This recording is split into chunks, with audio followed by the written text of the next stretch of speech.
हमारे पत्रकार भाई, छायाकार बंधु, इलेक्ट्रॉनिक मीडिया से संबंधित हमारे सभी आदरणीय बंधुगण, आप सबका इस प्रेस वार्ता में पधारने पर हार्दिक स्वागत करता हूं, पुनः स्वागत करता हूं और धन्यवाद भी करता हूं।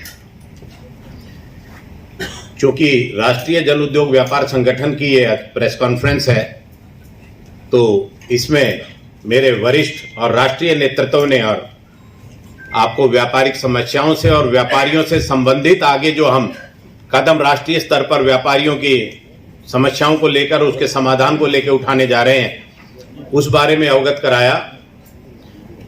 पर चूंकि मैं प्रदेश की Haryana petrol pump dealer association को अभी प्रतिनिधित्व बतौर प्रधान करता हूं, तो आप सब मीडिया के भाइयों के माध्यम से आज मैं एक ज्वलंत समस्या जो हमारे सामने आ रही है उससे आप सबको अवगत कराना चाहूंगा कि जैसे बिहार में और उत्तर प्रदेश में कभी आप पड़ोसी राज्य हैं हमारे उत्तर प्रदेश, जब भी कभी आप रात को विजिट करते थे तो रात को 9 बजे के बाद और 10 बजे के बाद पेट्रोल पंप बंद मिलते थे।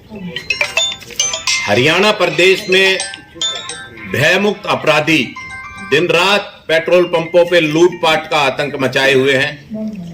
हरियाणा प्रदेश का पेट्रोल पंप व्यवसायी अपने पेट्रोल पंपों को रात को के समय उनका संचालन करने में अपने आप को असमर्थ पा रहा है। इसका ताजा तरीन उदाहरण मैं आप सबको दूंगा। हमारे पड़ोसी राज्य सोनीपत में 10 तारीख को भालगढ़ रोड पर शिवशंकर फिलिंग स्टेशन पर एक वारदात होती है। शाम को 8 बजे 2 व्यक्ति मोटरसाइकिल पर आते हैं, पंप की रैकी करते हैं थोड़ी देर खड़े होकर, और कुल्हाड़ी से सेल्समैन जिसके पास जो मुख्य हमारा पेट्रोल पंप का कारिंदा होता है, जिसके पास कैश कलेक्ट होता है, उसके सर पर कुल्हाड़ी से वार करके दुर्दांत और जघन्य तरीके से उसको घायल करके 2.25 लाख रुपए का कैश लूट ले जाते हैं।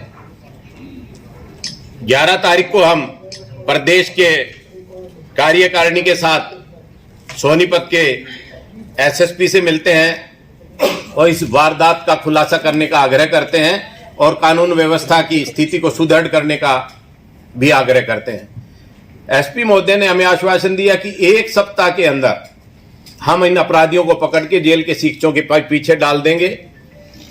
अब मुझे बताते हुए बड़ा ही अफसोस है कि सोनीपत पुलिस के एसपी और सोनीपत पुलिस की नेग्लिजेंसी के कारण वही अपराधी गिरोह 14 दिन के अंदर 4 पंपों पे सिमिलर तरीके से वारदात कर चुका है। शाम को 6 और 8 के बीच में पेट्रोल पंप पर आते हैं, कुल्हाड़ी से सीधा सेल्समैन के सर में और कंधे पे वार करते हैं और कैश छीन ले जाते हैं। 15 दिन के अंदर 4 वारदात सोनीपत में हुई हैं। इसी तरह प्रदेश के विभिन्न हिस्सों में भी पेट्रोल पंपों पर निरंतर लूटपाट की वारदात का क्रम चलता रहा है। पुलिस का जो रवैया है वो बिल्कुल नगण्य है, पुलिस कार्रवाई करने के लिए बिल्कुल भी तैयार नहीं है, अपराधियों के हौसले बुलंद है। प्रदेश कार्यकारिणी की एक मीटिंग हुई, जूम मीटिंग कल, जिसमें हमने निर्णय लिया है कल दिनांक 26 तारीख को सोनीपत जिले के सभी पेट्रोल पंप सांकेतिक रूप से 1 दिन के लिए हड़ताल करेंगे और प्रदेश के मुख्यमंत्री और प्रदेश के गृह मंत्री से आग्रह करेंगे कि 1 सप्ताह के समय में इन वारदातों की गुत्थी को सुलझाया जाए, दोषियों को पकड़ा जाए, यूपी की योगी सरकार की तर्ज पर उनका एनकाउंटर किया जाए या उन्हें जेल के सीखचों के पीछे डाला जाए, ताकि जो भय का माहौल पेट्रोल पंप व्यवसायियों के बीच में है वो शांत हो सके और हम अपना व्यापार कर सकें। इसके साथ ही हमारी पेट्रोल पंप एसोसिएशन ने यह भी निर्णय लिया है कि कल दिनांक 26 तारीख से प्रदेश के सभी पेट्रोल पंपों पर पुलिस डिपार्टमेंट को उधारी का तेल देना बंद कर दिया जाएगा। हम पुलिस को करोड़ों रुपए की उधार, पुलिस महकमा हमारा कर्जाई है, पुलिस को हम करोड़ों रुपए की उधार माहवार देते हैं और वही पुलिस हमारा सहयोग करने को तैयार नहीं है, तो हम भी पुलिस के साथ पूर्ण रूप से सहयोग करते हुए पुलिस के किसी भी गाड़ी को उधारी में कल से तेल देना हम बंद कर देंगे। मैं हरियाणा प्रदेश के सभी पेट्रोल पंप व्यवसायियों से आग्रह करूंगा कि किसी भी पुलिस की गाड़ी को उधार में तेल ना दे। जो पुलिस की गाड़ी आए, चाहे एसएसपी की हो, चाहे डीजीपी की हो, चाहे आईजी की हो, कैश लेके आए तो तेल देंगे, नहीं तो हम तेल नहीं देंगे। ये हमने निर्णय लिया है अगर एक सप्ताह के अंदर ये स्थिति नहीं सुधरी तो हमारे राष्ट्रीय अध्यक्ष अमित जी ने भी आप लोगों को बताया और मेरा अनुरोध भी स्वीकार किया कि हम इसको प्रदेश व्यापी एक व्यापारियों का आंदोलन बनाकर हरियाणा बंद की कॉल देंगे और प्रदेश भर के सभी पेट्रोल पंपों को बंद करके उनकी चाबियां मुख्यमंत्री को सौंपने का काम करेंगे। धन्यवाद। आप लोगों का कोई सवाल हो तो मैं अपेक्षा करूंगा। अगर मैं सोनीपत जिले का डाटा दूं तो पुलिस विभाग का 1,38,00,000 रुपया पेट्रोल पंप व्यवसायियों का सोनीपत जिले का बकाया है। 1,74,00,000 के करीब हमारा पानीपत पुलिस का हमारे पेट्रोल पंपों की उधारी उन्होंने चुकता करनी है। पहले 1,74,00,000 रुपए ले आएंगे और आगे भविष्य में कैश तेल लेने आएंगे तो हम तेल देंगे, नहीं हम पुलिस की किसी गाड़ी को तेल देने का काम नहीं करेंगे। पूरे प्रदेश में लगभग आपके हिसाब से, आप प्रदेश अध्यक्ष हो, 4,000 हमारे पेट्रोल पंप है जो पूर्ण रूप से इस निर्णय को लागू करेंगे। नहीं, पुलिस का जो बकाया है अप्रोक्स 1 से 1.5 करोड़ एवरेज हर जिले का है। बहुत बहुत धन्यवाद आप सबका। क्वार्टर में मोर ओवर 90% हमारी इकाइयां खड़ी हो चुकी हैं। ये सब सहयोग आप मीडिया बंधुओं का जो हमारी आवाज उठाते हो और हमारे व्यापारी प्रतिनिधियों का जिनका कंधे से कंधा मिलाकर हमारा सहयोग मिला। मैं आपका हरियाणा की धरती पर राष्ट्रीय अध्यक्ष श्री अमित गुप्ता जी का, अशोक बुआनीवाला जी का, संतोष मंगल जी का और हमारे प्रदेश के महासचिव बड़े सीनियर साथी पवन अग्रवाल जी का, सभी साथियों का मैं आपका धन्यवाद करता हूं। जो रिटेल सेगमेंट है, खुदरा कारोबार है, वो 948 अरब डॉलर का पूरे देश के अंदर खुदरा कारोबार है।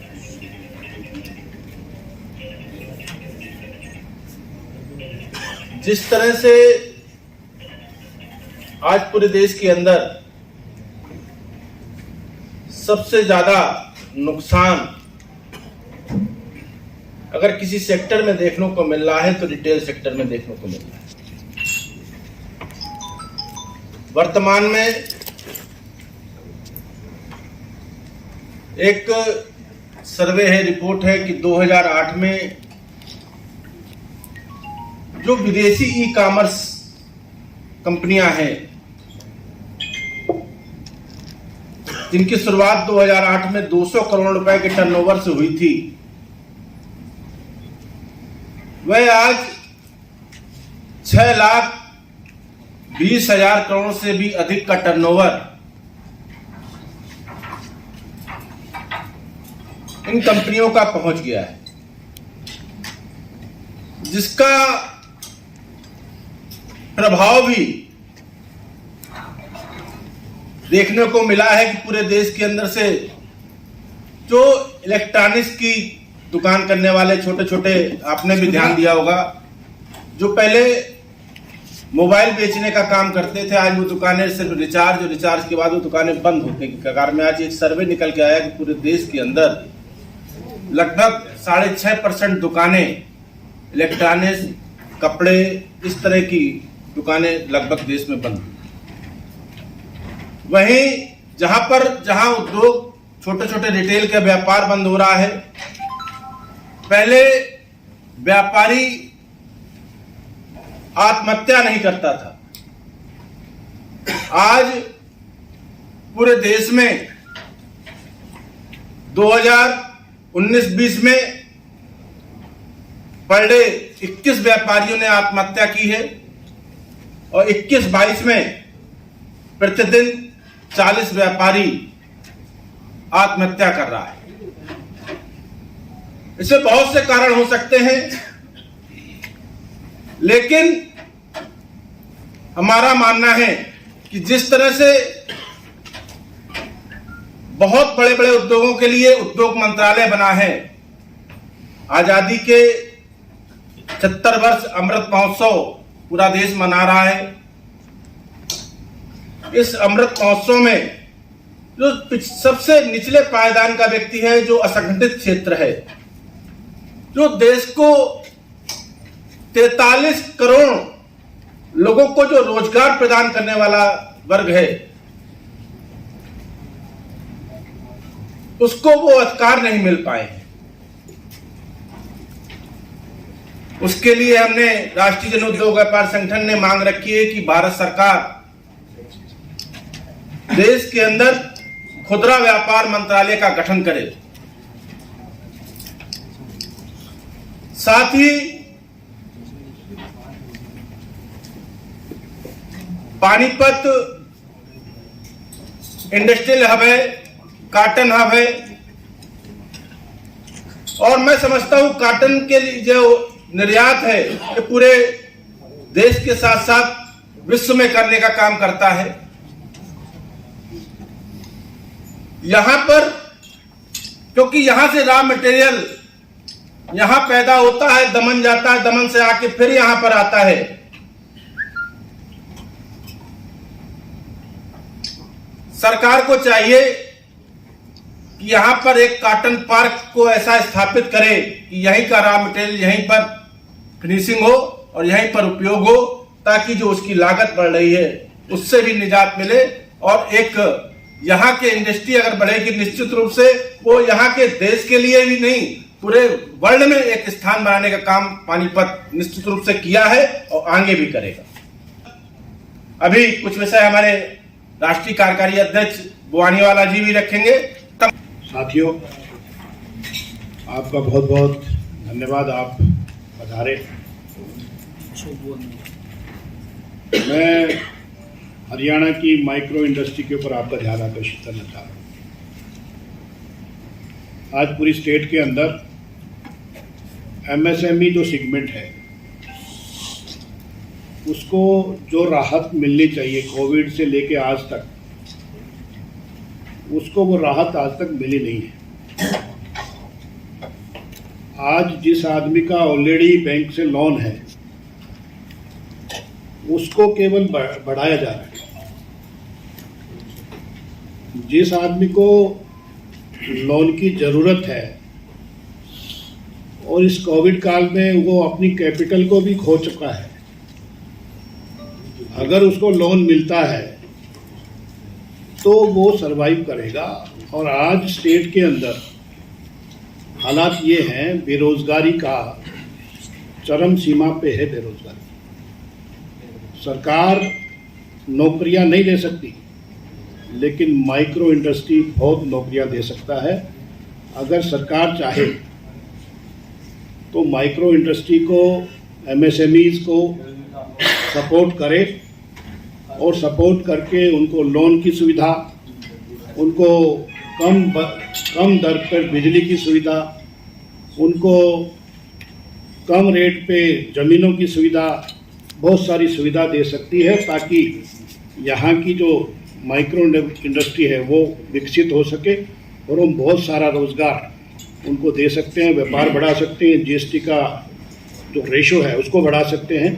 यही बात सब मैं कहना चाहता था। आपने कोई बातचीत करनी हो तो हम लोग जवाब दें। बोलेवाला जी, आप सरकार कहती है ट्रांसपेरेंसी है, ऑनलाइन सेवाएं हैं। जब हम कोई फैक्ट्री लगाने जाते हैं तो कम से कम भी 15 दरवाजे खटखटाने पड़ते हैं। सरकार कहती है कि 1 विंडो 1 फैसिलिटी और सारी सुविधाएं एक ही दिन दे दूंगी मैं, लेकिन ये सिर्फ आपके माध्यम से, अखबार के माध्यम से अखबारों में ही छपती है खाली। और जब भी कोई इंडस्ट्रियलिस्ट आता है वो बेचारा अपनी जुत्ती घिसाता रहता है चंडीगढ़ के और स्थानीय कार्यालयों के, और उसको कोई सुविधा नहीं मिलती है। अभी पिछले दिनों करोड़ों रुपए खर्च करके गुड़गांव के अंदर आपने देखा कि इन्वेस्टमेंट्स को इनवाइट किया गया और बहुत सारे एग्रीमेंट्स किए गए। मैंने आरटीआई से पता लगाया, बहुत ही दुर्भाग्य की बात है, केवल अखबारों के माध्यम से उसको वाहवाही लूटने का काम किया। 1 रुपए का इन्वेस्टमेंट नहीं आया, सिंगल पेनी। तो मेरा ये है कि पॉलिसी जब तक हम लोग प्रॉपर नहीं करेंगे तब तक कोई भी इन्वेस्टर आएगा नहीं। और सभी मेरे भाई और जो भी लोग बाहर से आए हुए हैं, और विशेषकर अमित जी का, कई क्वेश्चन है आपके सवाल जो है ना, एक दिल को झुंझोड़ने वाले सवाल है। भाई साहब ने कहा कि भाई व्यापारी आत्महत्या कर रहे हैं, आत्महत्या की नौबत क्यों आई? कहीं ना कहीं कोई ना कोई क्लू है जिसकी वजह से लोग परेशान। परसेंटेज ऑफ प्रॉफिट की बात आई, परसेंटेज आज टैक्स से कहीं ज़्यादा, मतलब जो है लोगों को जितना टैक्स जमा करना पड़ता है उतना प्रॉफिट नहीं है। अगर प्रॉफिट होता तो निश्चित आदमी आत्महत्या क्यों करता? दूसरी बात, आज गवर्नमेंट ने हर रोज एक नई जीएसटी की पॉलिसी आती है, जिस पॉलिसी के अंतर्गत टीडीएस नया लगना शुरू हो गया। एक व्यापारी के लिए एक नया बवाल और शुरू कर दिया कि आप 10 करोड़ से नीचे का टर्नओवर या 50 करोड़ से नीचे का टर्नओवर अगर आपके यहाँ, तो 1% टीडीएस काट के व्यापारी के बिलिंग करेंगे, और वो भी टर्नओवर जिसका 50 लाख से ऊपर होगा, तो 1% टैक्स वो लगा। एक सेकंड पोजीशन में जो 50 से ऊपर का टर्नओवर कर रहे हैं उनके लिए 1% टीडीएस वो काटेंगे जो लोग माल परचेज कर रहे हैं। माने गवर्नमेंट इधर तो जो है टीडीएस से पैसा वसूल कर रही है खाते में, चाहे वो आपके में ही आ रहा है पैसा, मगर पैसे को वसूल करने का जो ढंग है वो एक इतना टिपिकल बना दिया। सबसे पहली बात, आज के टाइम में ना तो इंटरनेट काम करता, जब भी देखो पोर्टल सर्वर डाउन, बैंकों में चले जाओ सर्वर डाउन। जब गवर्नमेंट के पास अगर साधन नहीं है तो किसको चीज को थोप रही है। आज अगर पेरिस और अमेरिका से वर्णन करें हम, तो हमें अभी बहुत कुछ टाइम लगेगा। आज अभी तो हम चाइना से भी 10 साल पीछे है, पानी बन रहे हैं, इसमें दो राय नहीं है। चाइना को काफी पीछे छोड़ने की कोशिश की है, मगर उसमें गवर्नमेंट का सहयोग कहाँ है? कोई ऐसी सस्ती जगह मुहैया नहीं आज तक गवर्नमेंट कर पाई। 2002 के बाद पानीपत के अंदर कोई भी इंडस्ट्रियल टाउन नहीं कट पाया। आज अगर फ्री जोन को गवर्नमेंट ने डिक्लेयर किया तो उसके ऊपर भी तलवार लटका दी कि ये फ्री जोन नहीं, ये रेड जोन हो गया। तो ये जो गवर्नमेंट की जो नीतियां हैं, जो लोग नीति बैठकर बना रहे हैं, देखा जाए तो इस सरकार में नीतियां तो बनी मगर उन अफसरों के आगे नीतियां चली नहीं, और वो कागज में ही बंद है। आज परेशान व्यापारी, एक नई अभी जो है रिसेंटली जो है नगर निगम के द्वारा जो है ट्रेड टैक्स और लगा दिया गया। ट्रेड टैक्स के अलावा जो है आज पेपर में ये भी लिखा है कि जो लाइट कंजम्पशन है उसके ऊपर भी टैक्स लगेगा। एक बिल जब लाइट का आ रहा है जिसके ऊपर नगर निगम ऑलरेडी 2% टैक्स ले रही है, फिर कौन सा टैक्स आ गया?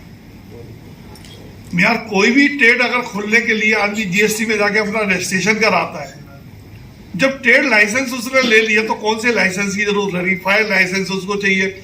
आज देखा जाए एक्सपोर्ट के मामले में, भाई ने मेरे ने पूछा कि एक्सपोर्ट पानीपत का और हरियाणा का एक्सपोर्ट या इंडिया का एक्सपोर्ट, डॉलर के कंपेरिजन, आप बांग्लादेश को उठाओ ना।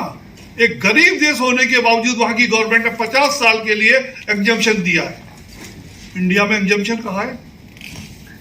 यहां तो व्यापारी एक लूटने की दुकान, जिसको कहते हैं व्यापारी एक लूटने की दुकान बनी हुई है। जब चाहो जिसके गले में सुबह एक नोटिस भेजो और उसका सीनियर अफसर ये कहता मुझे तो पता ही नहीं कौन सा नोटिस जारी हुआ है। ये और समस्या सुनो। अच्छा, फिर उसका एक दलाल लगेगा शहर में, 2000 रुपए दो, नोटिस को डस्टर कर दिया जाएगा। 10,000 रुपए दो तो नोटिस का वेरिफिकेशन भी हो जाएगा। यार किस सरकार की बात, किस जमाने में डूब रहे हम हैं? इससे तो बेटर ये है कि व्यापारी आदमी को एक जो है मिलिट्री में नौकरी दे दो, कम से कम मरेगा तो 50 लाख तो घर बैठ के मिल जाएंगे।